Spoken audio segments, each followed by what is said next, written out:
That the Mexicans use for fighting chickens. So Krista, tell us a little bit about what you have here at your farm. We're done with our interview inside. Let's talk about the fun things you're doing. Right. What do we have here?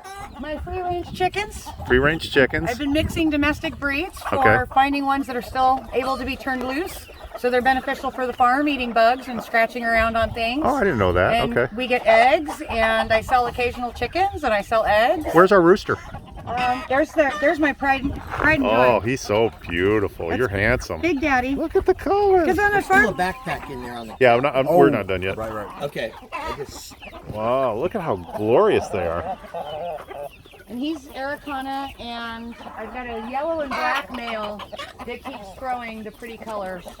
So you kind of get a thread, because you don't have a breed until they're consistently throwing something that's the same. Okay. Like, each of my batches of chicks are starting to get more and more mixed Look at together. that. So you have to keep them separate, or what'll happen?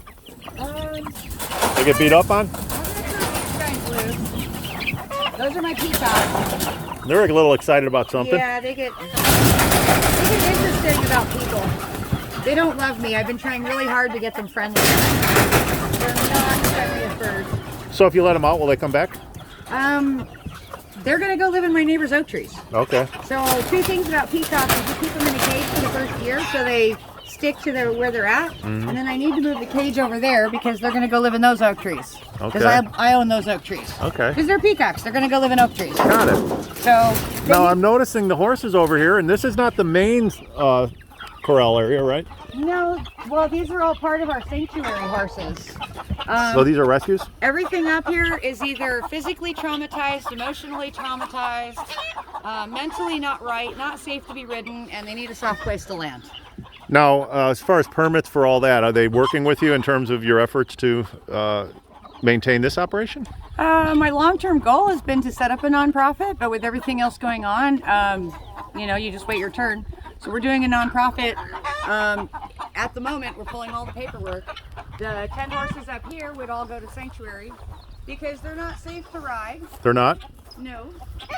They have physical issues, and some of them are mentally traumatized as well. So as trainers, I've been riding problem horses for 30 years. Wow. Why are you getting on a horse if it's going to flip over on you? Right. You know, the Palomino mare and the buckskin mare over here, they were brought in, some cowboy got them as 4-year-olds.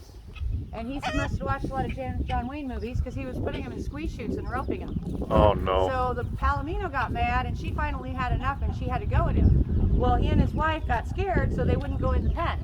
So they were 8 years old when they came to me. Oh, my. And they were so upset you couldn't walk out here in the yard without them running around the corral. So they've calmed down a lot, right? They've calmed down a lot because we don't mess with them. I mean, they got to be about 17 or 18 now.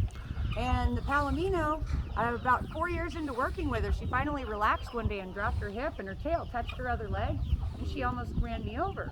So her spine is fused crooked from standing scared this way as from a 4-year-old to an 8-year-old. Some people just should not own animals. So if she rears up, and we have so many pictures of her rearing up when we were trying to saddle her for the people. Every time she rears up, she's up on one leg tipped over. So it doesn't take a rocket scientist to figure out you add weight on top of that saddle and she goes up on one leg, she's gonna come over on the top of you. How many years have you been doing this? Oh, my whole life. Okay. My whole life. I've never got a good horse. We've always just had horses. Okay. And I rode them all. Okay. There was a time when I rode anything with hair, but that was before I realized that it's people that are the problem.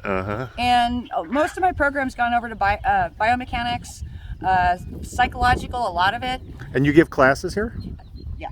And when can you tell us your hours and what you charge and how big are your classes? Right now I don't really get to do anything. I just run around like an idiot and try to get my cannabis licensing and keep all the other problems out of here. I see. I do run a Wednesday group class and a Friday group class for my ladies right now. Try to keeping something going. Well, it's a marvelous project you have here. I'm just blown away of your compassion and your dedication to this. It'll be something when we can set it up the way we want. Well, it's got to be set up properly too. Right. So we got to change the laws. We're going to go down to the other corral right now, so we'll see you there. All right. Yeah, there's only one horse here. She's about 8 or